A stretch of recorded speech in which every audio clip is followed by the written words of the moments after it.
নমস্কার বন্ধুরা, আজকের আবার দু চাকা নিয়ে বেরিয়েছি আমরা। আমাদের আজকের ডেস্টিনেশন নিমপিট রামকৃষ্ণ মিশন এবং সেখান থেকে কৈখালি মাতলা নদীর পাড়ে আমরা যাব। আপাতত এই ডেস্টিনেশন আমরা ঠিক করে বেরিয়েছি, কিন্তু যখন আমাদের হাতে সময় থাকে এবং দু চাকা সঙ্গে থাকে তখন আমাদের ডেস্টিনেশন মুহুর্মুহু পরিবর্তিত হতে থাকে।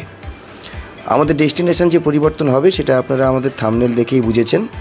আপনারা আমাদের সঙ্গে থাকুন, নিশ্চিত আপনাদের জন্য অনেক রোমাঞ্চ অপেক্ষা করছে। স্টেট হাইওয়ের ধারে একটা ফাঁকা চায়ের দোকান, চা খেয়ে নিচ্ছি। চা খেয়ে নেওয়া মানে আবার একটু এনার্জি স্টক করে নিচ্ছি। সামনে রাস্তাটা আবার পেরোবো। এখান থেকে নিমপিট 13 কিলোমিটার। তো আশা করছি 3:45-র মধ্যে নিমপিটে আজকে বিকেল 3:45-র মধ্যে পৌঁছে যাব। নাইট স্টে করবো কিনা সেটা ওখানে ডিসিশান নেবো।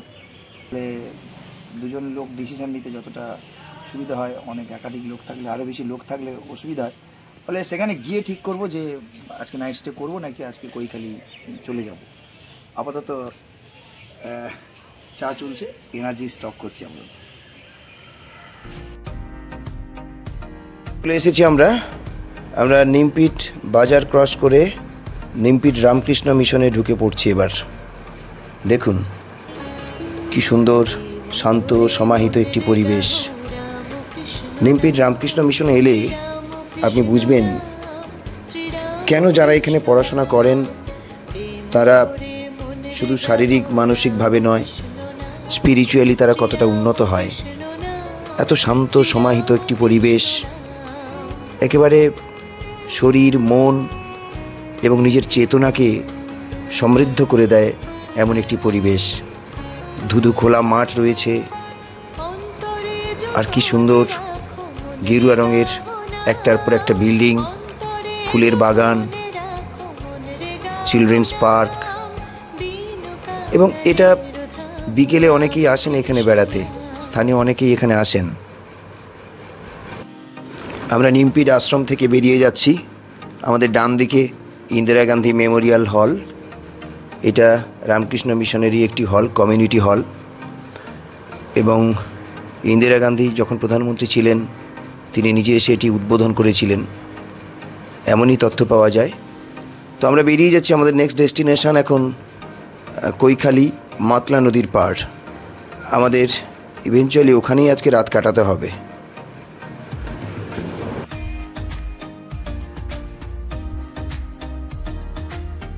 কৈখালি আসতে রাত হয়ে গেল এবং থাকতেই হচ্ছে এখানে কোনো একটি হোটেলে থাকবো। আপাতত আপনজন নামে একটি হোটেল পেয়েছি, ওখানেই থাকলাম।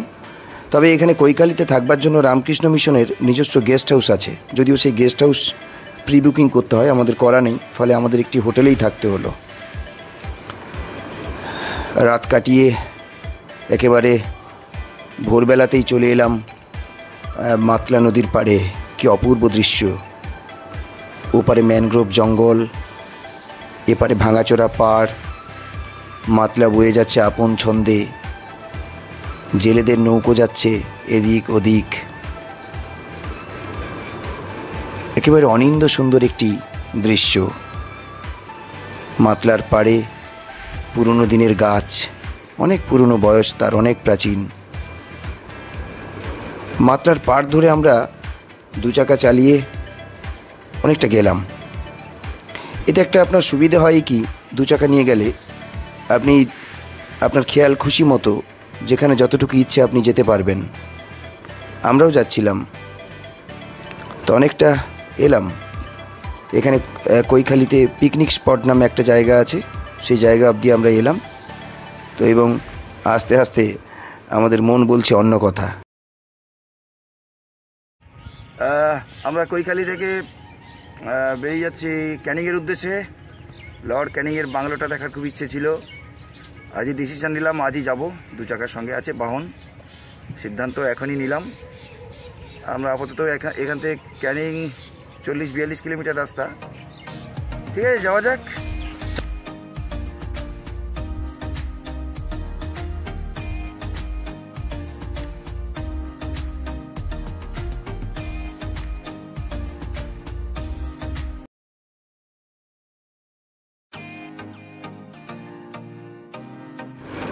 Doctor B.R.. আম্বেদকর কলেজ পেছনে রেখে আমরা এগিয়ে যাচ্ছি। সামনে পিয়ালি নদী, আমাদেরকে পিয়ালি নদীর ব্রিজ পেরোতে হবে। সুন্দরবনের কোর আইল্যান্ডগুলো ঘুরবার এই এক সুবিধে, আপনি অনেক নদী চিনতে পারেন, অনেক নদীকে আপনি কাছ থেকে দেখতে পাবেন। পিয়ালি খুব সুন্দর একটি নদী, দুপারে ম্যানগ্রোভ জঙ্গল। পিয়ালি ব্রিজের ওপর একটু দাঁড়িয়েছি, বেশ ভালো লাগছে, খুব রোমাঞ্চকর একটি পরিবেশ।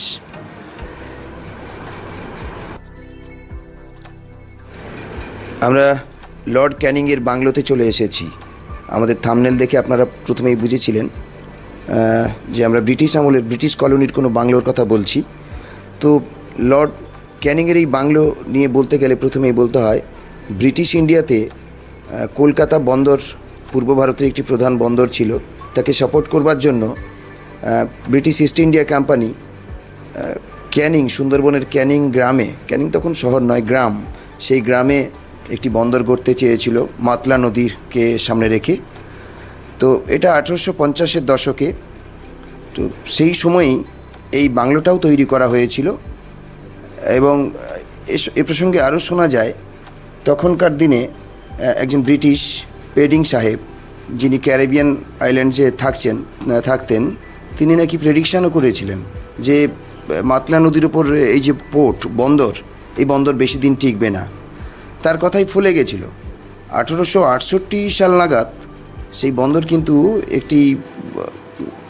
সামান্য একটি ঝড়ে কিন্তু নষ্ট হয়ে গেছিলো, এবং সেটাকে পরবর্তীকালে আর সারাবার কোনো চেষ্টা হয়নি, এবং 1870-72 সাল নাগাদ সেটাকে একেবারে অ্যাবান্ডন্ড বা পরিত্যক্ত বলে ঘোষণা করে দেওয়া হয়েছিল। তো সেই বন্দরের কাজকর্ম পরিচালনা করবার জন্যই কিন্তু এই বাংলো প্রধানত তৈরি হয়েছিল। এবং তখনকার যিনি ভাইসরয় ছিলেন লর্ড ক্যানিং, তার নাম অনুযায়ী এই বাংলোর নাম হয়েছিল ক্যানিং হাউস এবং লর্ড ক্যানিং হাউস। একই সঙ্গে এই জায়গাটার নাম যেহেতু বন্দর এলাকা, ফলে এটাকে, এই গ্রামকে শহরে রূপান্তরিত করা হয়েছিল, এবং সেটাও ভাইসরয় ক্যানিংয়ের নাম অনুযায়ী নাম দেওয়া হয়েছিল ক্যানিং শহর। এই মুহূর্তে ক্যানিং স্টেশন বাজার। এখন মাতলা ব্রিজ পেরোবো। মাতলা ব্রিজ পেরিয়ে গদখালি যাব। নেক্সট ডেস্টিনেশন থাকছে আমাদের পাখিরালা। গদখালি নৌকো পেরোতে হবে, আবার বিদ্যাধরী নদী পেরোতে হবে। আপাতত ক্যানিং থেকে ডিস্টেন্স 42 কিলোমিটার্স। আমরা ব্রিজ পেরিয়ে, মাতলা ব্রিজ পেরিয়ে ওপারে যাব। যখন বিদ্যাধরী নদীর ফেরিঘাটে যাব, তখন আবার নতুন করে আপনাদের কাছে ভিডিও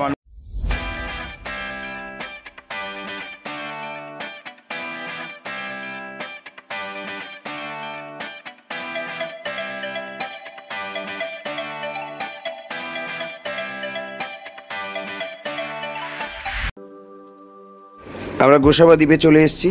এটা পাখিরালা। আমরা কিন্তু সজনেখালি টাইগার ফরেস্ট কিংবা অন্য কোথাও যাব এরকম কোনো প্ল্যান নেই। গোসাবা দ্বীপটাকেই ভালো করে দেখব মানে আগেও দেখেছি, আর একবার দেখে নেব। বিশেষত রাঙ্গাবেলিয়া ঘাট। রাঙ্গাবেলিয়া ঘাট খুব প্রিয় একটি জায়গা, জীবনের খুব গুরুত্বপূর্ণ সময় আমার এখানে কেটেছে বেশ কয়েক মাস। রাঙ্গাবেলিয়া ঘাটে একটু বসবো। গাঙ্গুর নদীর পাড়ে জটিরামপুর আছে, সেই জটিরামপুরে একটি আদিবাসী মহল্লা আছে, সেই আদিবাসী মহল্লাতেও আমরা যাব। সে আদিবাসী মহল্লার প্রত্যেকটি মানুষ আমাকে প্রায় আত্মীয়ের মতো চেনেন, তারাও আমার কাছে আত্মীয়ের মতো। বিশেষ কারণেই আমি তাদের ভিডিও এখানে দিতে পারলাম না, কিন্তু আমরা তাদের বাড়িতে গিয়ে রীতিমতো আপ্যায়িত হয়েছিলাম। এটা আপনারা দেখছেন রাঙ্গাবেলিয়া নদীর ঘাট। তো যা বলছিলাম, সেই আত্মীয়দের ভিডিও আমি সঙ্গত কারণেই এখানে দিতে পারলাম না। বিশেষ কোনো কারণ আছে নিশ্চয়ই, যে কারণে আমি দিতে পারলাম না। তো মূলত আমাদের এই গোসাবা দ্বীপ আমার কাছে একটি স্বপ্নের মতো দ্বীপ। গাঙ্গুর এবং বিদ্যাধরী নদী বেষ্টিত এই গোসাবা দ্বীপের জন্যই আমি ছুটে এসেছি। তো আজকের ভিডিও আপাতত এখানেই আমরা শেষ করব। আপনারা সবাই ভালো থাকবেন, আমার চ্যানেলটিকে সাবস্ক্রাইব করবেন, ফলো করবেন, এবং অবশ্যই কমেন্ট করে জানাবেন ভিডিওটি কেমন লাগলো। সবাই ভালো থাকবেন, সবাই সুস্থ থাকবেন।